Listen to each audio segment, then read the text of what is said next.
أعوذ بالله من الشيطان الرجيم.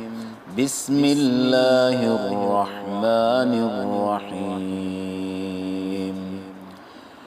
الذين كانت أعينهم في غطاء عن ذكري وكانوا لا يستطيعون سمعا أفحسب الذين كفروا أن يتخذوا عبادي من دوني أولياء إنا أعتدنا جهنم للكافرين نزلا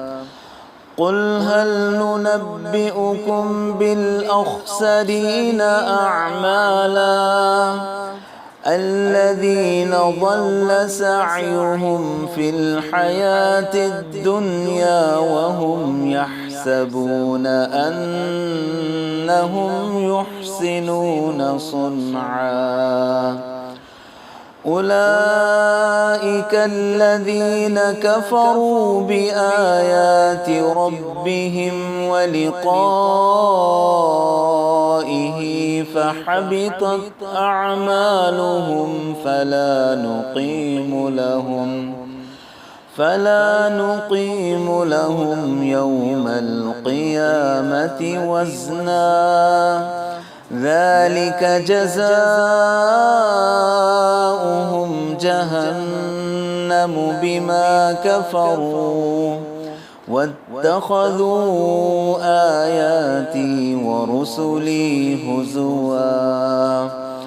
إن الذين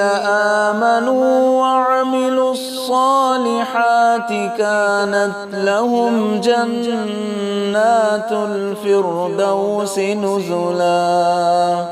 خالدين فيها لا يبغون عنها حولا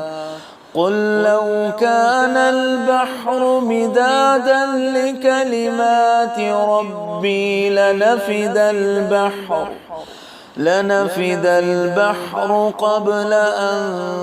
تنفد كلمات ربي ولو جئنا بمثله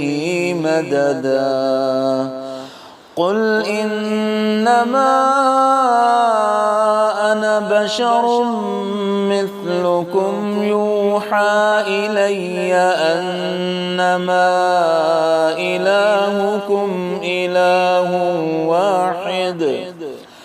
فمن كان يرجو لقاء ربه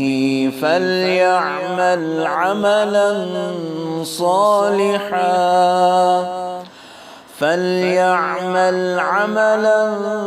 صالحا ولا يشرك بعبادة ربه أحدا.